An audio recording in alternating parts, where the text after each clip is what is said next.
Hello दोस्तों, अगर आप एक इलेक्ट्रीशियन हैं और आप घर की वायरिंग करने जा रहे हैं, कहीं पे भी इंडस्ट्रियल एरिया में भी वायरिंग करने जा रहे हैं या आप इंटरव्यू देने के लिए जा रहे हैं, तो ये वीडियो आपको बहुत हेल्पफुल होने वाली है। मैं इस वीडियो में 5 तरह के ऐसे टिप्स बताए हैं जो कि बहुत हेल्पफुल होने वाला है आपको। अगर वायरिंग करने जा रहे हैं तो ये टिप्स आपको जानना बहुत ज़रूरी है। जैसे कि पहला, इलेक्ट्रिकल बोर्ड की वायरिंग कैसे होती है, ठीक है। कौन से रंग का तार किसके लिए यूज होता है, स्विच बोर्ड कनेक्शन करते समय फॉलो किए जाने वाले कुछ नियम इस वीडियो में हमने बताए हैं जो कि आपको जानना बहुत ज़रूरी है। घरेलू वायरिंग करने का तरीका क्या है, कैसे आप वायरिंग करेंगे तो सक्सेसफुल होगा, ठीक है। और घरेलू वायरिंग कितने प्रकार का होता है ना, घर की वायरिंग कितने तरह का होता है, वायरिंग कितने साइड तरह का होता है, इस वीडियो में हमने जाने हैं। और लास्ट में जाने कंडक्ट पाइप हाउस वायरिंग किसे कहते हैं, ठीक है दोस्त। अगर आप इंटरव्यू भी देने जा रहे हैं ना, तो ये वीडियो अगर देख लिया तो 100% मैं कहता हूँ कि आप पास हो जाएंगे। आप नहीं जानते हो तो क्या, बहुत कुछ जानने वाले हैं। चलिए वीडियो स्टार्ट कर लेते हैं। पहले हम लोग जान लेते हैं इलेक्ट्रिकल बोर्ड की वायरिंग कैसे होती है। दोस्तों आपको बता दूं, इलेक्ट्रिकल बोर्ड की अब वायरिंग करने जा रहे हैं, मॉडल भी वायरिंग हो रहा है इलेक्ट्रिकल बोर्ड में, तो कैसे करनी है आप लोग बताते हैं आपको। सबसे पहले आपको ये पता होनी चाहिए कि किस कलर का वायर किसके लिए उपयोग किया जाता है, ठीक है। दोस्तों आपको बता दूं कि आप वायरिंग करने जा रहे हैं ना, तो आपको पहले मालूम होना चाहिए कौन सा वायर किसके लिए यूज किया जाता है। जैसे कि लाल है, फेज यूज किया जाता है, पीला जो है फेस यूज किया जाता है, ठीक है। और नीला जो है ये भी फेस यूज किया जाता है, जिसके 3 कलर जो फेस बनाया जाता है 3 फेस के लिए, ठीक है। और काला वायर जो है न्यूट्रल के लिए हम यूज करते हैं, और हरा वायर है ना, सभी जानते हैं अर्थ के लिए यूज करते हैं, जो कि येलो ग्रीन भी होता है।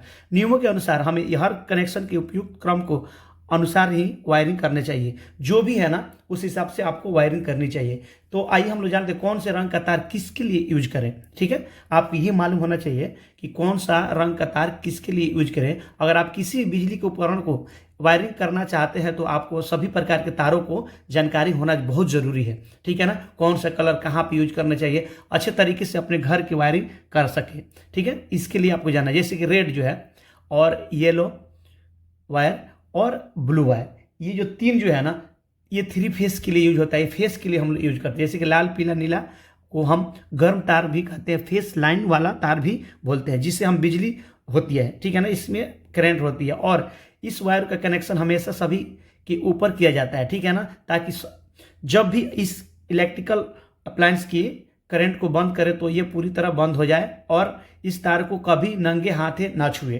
ठीक है। ये फेस के लिए हम ज़्यादातर यूज करते हैं, हर एक जगह है ना। रेड येलो और ब्लू, ये 3 फेस के लिए।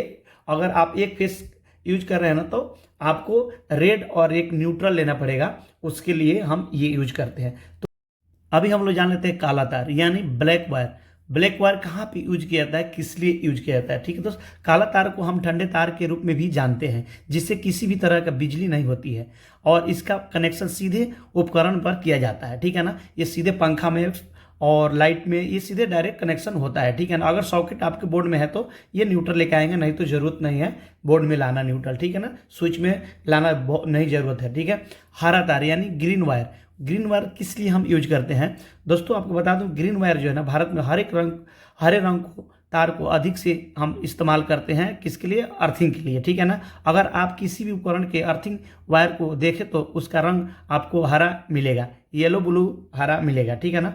और आप अपने घर के भी हरे रंग का तार ही अर्थिंग के लिए इस्तेमाल करें। जब भी आप अर्थिंग के लिए अगर इस्तेमाल करें तो हरा वायर इस्तेमाल करें। आगे हम लोग जान लेते हैं स्विच बोर्ड कनेक्शन करते समय फॉलो किए जाने वाले कुछ नियम। क्या नियम होनी चाहिए अगर स्विच बोर्ड आप कनेक्शन कर रहे हैं ना, तो ये डायग्राम आप देख लीजिए। पहले तो डायग्राम बना लीजिए, उसके बाद आप कनेक्शन कीजिए। जैसे स्विच बोर्ड में केवल फेस वायर ही जोड़ा जाता है, स्विच में केवल फेस की वायर ही जोड़ा जाता है। 3 पिन या तथा 5 पिन सॉकेट में मोटे पिन को अर्थ और जरूर दे। सॉकेट में अर्थ बहुत जरूरी है आपको देना, ठीक है। बिना जानकारी कनेक्शन ना करें। अगर आपको जानकारी नहीं है तो कोई अप्लायंस को आप कनेक्शन ना करें, ठीक है। और आपको बता दूं, फेज वायर की शुरुआत में फ्यूज का प्रयोग अवश्य करें। फ्यूज जरूर लगाएं, ठीक है ना। फेज वायर में इन आउट करें फ्यूज, ठीक है। स्विच के बिंदु, एक बिंदु को फेज से जोड़ें, ठीक है ना। स्विच में 2 पॉइंट होता है ना, तो एक पॉइंट स्विच फेज जोड़े, दूसरे में आउट करें तथा स्विच के दूसरे बिंदु को सॉकेट बल्ब के रूप में जोड़ें, ठीक है। एक स्विच में एक सॉकेट में, ठीक है। और आपको बता दूं, सॉकेट बल्ब के दूसरे बिंदु से न्यूट्रल जोड़ें, ठीक है। जो कि इस डायग्राम में आप देख रहे हैं। अर्थ बिंदु को अर्थ से ही जोड़े, अर्थ का पॉइंट सॉकेट में है ना, तो उसमें अर्थ का ही जोड़े, अर्थ का निशान बना रहता है ऐसे भी। ठीक है दोस्त, आपको बता दो बोर्ड में कनेक्शन करने से पहले इसका चित्र आप अथवा डायग्राम बना ले, जो कि आप ऊपर देख रहे हैं। ऐसे आप डायग्राम पेन से बना लेना है। चलिए आगे हम लोग जान लेते हैं घरेलू वायरिंग किसे कहते हैं। ठीक है दोस्त, घरेलू वायरिंग उसे कहते हैं जो कि घर की वायरिंग होता है, उसे घरेलू वायरिंग कहते हैं। ठीक है दोस्त, और आपको बता दूं इसमें दो तरह का सर्किट हम इस्तेमाल करते हैं, दो तरह का सर्किट हम खींचते हैं। ठीक है ना, आपको इस वीडियो में कंफर्म में बताने वाला हूं। जैसे कि समान सर्किट 5 एम्पियर का लोड के लिए हम यूज करते हैं, पावर सर्किट जो कि 15 से 32 एम्पियर लोड के लिए हम यूज करते हैं। तो ये दोनों है ना 5 एम्पियर और 15 से 32 एम्पियर, ये कहाँ पे यूज करते हैं डिटेल्स में हम लोग जान लेते हैं। ठीक है दोस्त, ये कौन सर्किट कहाँ पे किसके लिए, किस अप्लायंस के लिए हम यूज करते हैं आगे जानते हैं। आप भी घर का वायरिंग करें तो 5 एम्पियर और 15 और 32 एम्पियर कहाँ पे यूज करना है आपको जानना बहुत जरूरी है। तो आइए हम लोग जान लेते हैं। पहले हम लोग जान ले समान सर्किट 5 एम्पियर का लोड कहाँ पे इस्तेमाल करें। दोस्तों 5 एम्पियर का लोड जो हम अप्लायंस के लिए देनी चाहिए वो पंखा है, और घर में नॉर्मल बल्ब है, एलईडी बल्ब है, ठीक है, और स्ट्रिप लाइट है। ठीक है दोस्त, ये और चाहे झूमर है, इन सब के लिए हम 5 एम्पियर तक का देते हैं लोड। ठीक है दोस्तों, पावर सर्किट 15 से 32 एम्पियर का लोड हम गीजर में देते हैं। ठीक है, घर में मोटर लगा है उसमें देते हैं, उसके लिए हम यूज करते हैं। एसी के लिए यूज करते हैं, एसी पॉइंट के लिए हम यूज करते हैं, और टेलीविजन के लिए, और घर में जो अप्लायंस है, ग्राइंडर वगैरह जो भी मशीन चलाना है उसके लिए 15 से 32 एम्पियर का लोड के लिए हम यूज करते हैं। ये तो जानकारी हो गई। हेवी यानी लोड के लिए हम हेवी सर्किट इस्तेमाल करेंगे, ज़्यादा एम्पियर का हम ब्रेकर भी लगाएंगे, और ज़्यादा एम्पियर अगर है उस हिसाब से हम सर्किट को खींचेंगे। ठीक है, आइए हम लोग जान लेते हैं घरेलू वायरिंग। दोस्तों घरेलू वायरिंग के प्रकार क्या है, type of house wiring.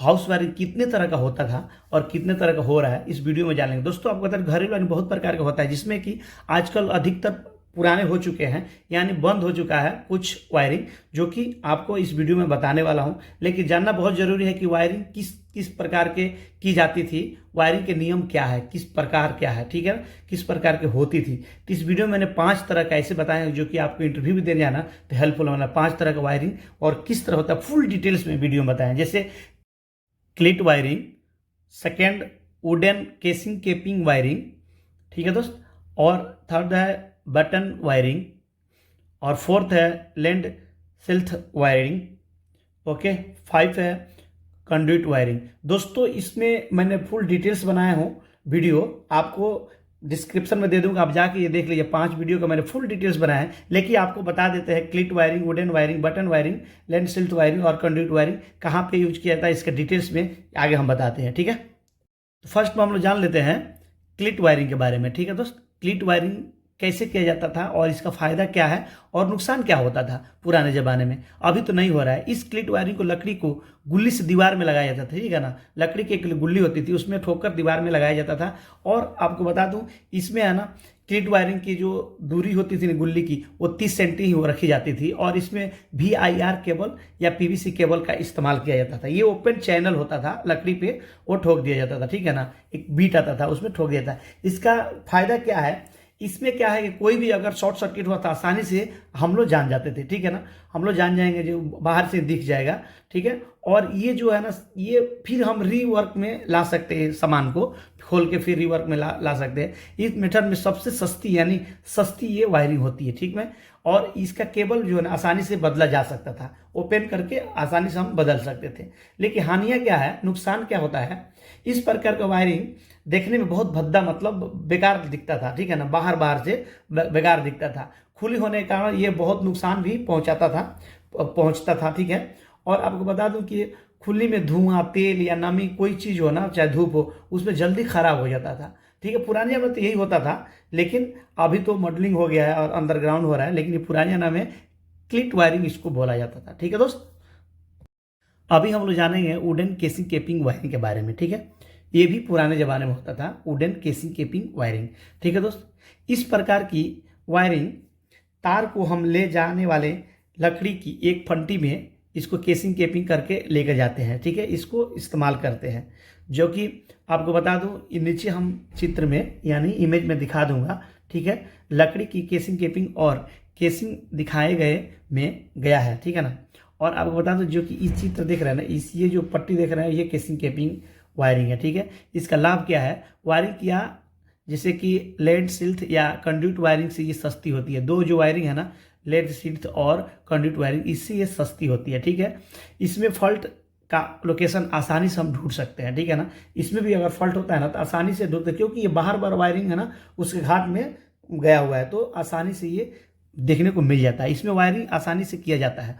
Wiring जो है ना पुराने ज़माने में बिल्कुल आसानी से एक पट्टी को लगा दो और उसमें बैठाते हुए वायर को चले जाओ, तो ये आसानी से बिल्कुल हम करते हैं और इसको आसानी से बदल भी सकते हैं। ठीक है ना, वायर को। आप लाभ तो जान गए, और हानियाँ क्या है, नुकसान क्या है। यह वायरिंग उन स्थानों पर बिल्कुल नहीं करनी चाहिए जहाँ पे आपको बता दूं आग लगने की ज़्यादा संभावना यानी ज़्यादा चांस हो, जैसे कि इंडस्ट्री एरिया में आपको ये वायरिंग नहीं करनी चाहिए। ठीक है, और यह वायरिंग उन स्थान पर नहीं करनी चाहिए बिल्कुल जहाँ पे ज़्यादातर आग लगने की या नमी हो, वहाँ पे ये वायरिंग नहीं किया जाता है। ठीक है दोस्त, तो ये आप जान गए, ये क्योंकि ये नमी के कारण लकड़ी जल्दी से खराब हो जाती है, तो वहाँ पे ये नहीं करनी चाहिए। आजकल तो ये बंद है। ओके, अभी हम लोग जानते हैं button type wiring. Button type wiring क्या है, ये भी आजकल पुराने ज़माने में होता है। ठीक है, आजकल पुराने ज़माने में भी ऐसे भी दुकानों में भी हो रहा है। इस तरह का वायरिंग TRS या CTS वायरिंग भी कहते हैं। इसमें सौगन की लकड़ी 12.5 mm ऊंचाई का विभिन्न प्रकार के चौड़ाई आता है मार्केट में, बैटन इस्तेमाल किया जाता है। ठीक है, इस बैटन वायरिंग कहते हैं। इस बैटन को लकड़ी की गुल्ली से दीवारों में फिक्स किया जाता है। अभी तो प्लास्टिक के भी गुल्ली आ रहा है, लेकिन लकड़ी की गुल्ली की से हम फिक्स करते हैं। ठीक है, केबल को इसके अंदर से लेकर जाते हैं। और आपको बता दें इसका लाभ क्या है, इस सिस्टम में कार की वायरिंग सामान्य बहुत ही सरल होती है।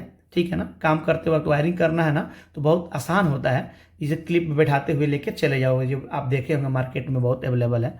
ठीक है, यह सिस्टम अन्य बाहरी वायरिंग यानी दुकानों में कहीं पे टिकाऊ जगह पे, ज़्यादातर टिकाऊ ना हो वहाँ पे ये किया जाता है। ठीक है ना, और हानियाँ क्या है, इस सिस्टम में वायरिंग करने के लिए अधिक कार्यकुशलता यानी ज़्यादा मेहनत करनी पड़ती है। इस प्रकार के सिस्टम में जो भी केवल बाहर होता है उस पर यांत्रिक शक्ति यानी वो कोई भी नुकसान पहुंचने का संभावना ज़्यादा बनी रहती है। ठीक है, और धूप और नमी सीधी इसके ऊपर पड़ता है। ठीक है ना, क्योंकि केवल ऊपर रहता है और उसको आप हम गिट्टी लगाते हुए चले जाते हैं, तो ये केवल नमी से और धूप से खराब भी होने की संभावना रहती है। इसीलिए ये जो कि बहुत टेम्पोररी आप मान लें बैटन टाइप वायरिंग है ना, ये टेम्पोररी वायरिंग है। ओके, आगे हम लोग जान लेते हैं लेड सिल्थ वायरिंग। लेड सिल्थ वायरिंग कहाँ पे किया जाता है और ये क्यों किया जाता है, इसका फायदा क्या है और नुकसान क्या है, जो कि इस इमेज में आप देख रहे हैं। ठीक है दोस्त, यह विधि बिल्कुल बटन वायरिंग की तरह ही होती है। इसका ना जो वायरिंग होती है बटन वायरिंग की तरह होती है। इसमें सिर्फ एक अंतर है, जिसमें वायरिंग के ऊपर होने वाली केबल के लेड सिल्थ यानी केबल का इस्तेमाल किया जाता है। ठीक है ना, यह वायरिंग सिस्टम ऐसे स्थानों पर किया जाता है जहां पर ज़्यादातर यांत्रिक यानी कोई नुकसान पहुंचने की संभावना होती है। इसके साथ ही यह नमी युक्त और ज़्यादातर अच्छे प्रभावशाली होते हैं। ठीक है ना, इसका लाभ क्या है आइए हम लोग जान लेते हैं। दोस्तों आपको बताइए, यदि इसमें भू संपर्क यानी ज़मीन से ये टच हो और अर्थिंग अच्छी की जाए तो यह काफ़ी हद तक टिकाऊ होती है। यह सिस्टम एक प्रकार से सरल और सुंदर भी दिखता है। ठीक है ना, एक तरह से एक लेवल में लेकर जाए ना, सरल और आसान दिखता है। ठीक है ना, हानियाँ क्या है हम लोग जानते हैं, नुकसान क्या है। इस प्रकार की वायरिंग कुशलतापूर्वक यानी बहुत मेहनत से ये होता है। ठीक है ना, इसमें बहुत मेहनत लगता है, या यह अन्य प्रकार बटन वायरिंग की अपेक्षा से ज़्यादा महंगी होती है। ये बटन वायरिंग है ना उससे ये ज़्यादा महंगी होती है। चलिए हम लोग जान लेते हैं कंड्यूट पाइपिंग हाउस वायरिंग। ठीक है दोस्त, कंड्यूट पाइपिंग कहाँ पे किया जाता है और कैसे किया जाता है, लाभ और हानि जाने इस वीडियो में। यह वायरिंग सबसे ज़्यादा आजकल समय के प्रचलित यानी इस समय बहुत चर्चित है ये। ठीक है ना, केबल को कंड्यूट पाइप के अंदर से ले जाया जाता है इस वायरिंग में, कंड्यूट वायरिंग में। यही कारण है कि इसमें वायरिंग केबल को नमी से ये बचाता है, आग से बचाता है। ठीक है ना, और आपको बता दूं इसको ज़्यादातर इंडस्ट्रियल एरिया में यूज करते हैं, ऑफिसों में यूज करते हैं। ठीक है, आजकल तो घरों में भी इसका उपयोग किया जाता है, जैसे फॉल सीलिंग लग रहा है ना तो इसमें उपयोग किया जाता है। कंड्यूट पाइपिंग में भी PVC केबल का भी इस्तेमाल किया जाता है। ठीक है, इसके अंदर PVC केबल का इस्तेमाल हम करते हैं। इसमें भी दो प्रकार के वायरिंग होते हैं। ठीक है, दो तरह का वायरिंग कौन से किया जाता है हम जान लेते हैं। ठीक है दोस्तों आपको क्वेश्चन इंटरव्यू में भी पूछा जाएगा, दो तरह का कंड्यूट वायरिंग पाइपिंग बताएं। तो पहला होता है ओपन और सरफेस कंड्यूट पाइपिंग, ठीक है। और दूसरा है जो ना कंसेल्ड कंड्यूट पाइपिंग, जो कि ये अंडरग्राउंड होता है कंसेल्ड, और ओपन वो जो अपना सरफेस जो ईएमटी पाइप होता है, ठीक है ना दोस्त। ये आपसे क्वेश्चन पूछ लीजिए। दो तरह का वायरिंग होता है, एक होता है झिरी काट के घरों में वायरिंग करते हैं, और दूसरा जो होता है ना सरफेस यानी ऊपर पर वायरिंग होता है। दोस्तों क्या आप जानते हैं केसिंग केपिंग वायरिंग कैसे किया जाता है? तो प्लीज़ कमेंट करके बताएं कौन कौन इस वीडियो को देखा है फुल, और केसिंग केपिंग वायरिंग कौन कौन किया है, किस तरह होता है, इसका मेथड क्या है, आप इस वीडियो में बताएं। दोस्तों अगर पुराने व्यूअर है तो कमेंट करके बताइए आपको वीडियो कैसी लगी, और नए व्यूअर है तो प्लीज़ मेरे चैनल को सब्सक्राइब कर लें। मिलते हैं अगले वीडियो में, तब तक के लिए बाय बाय।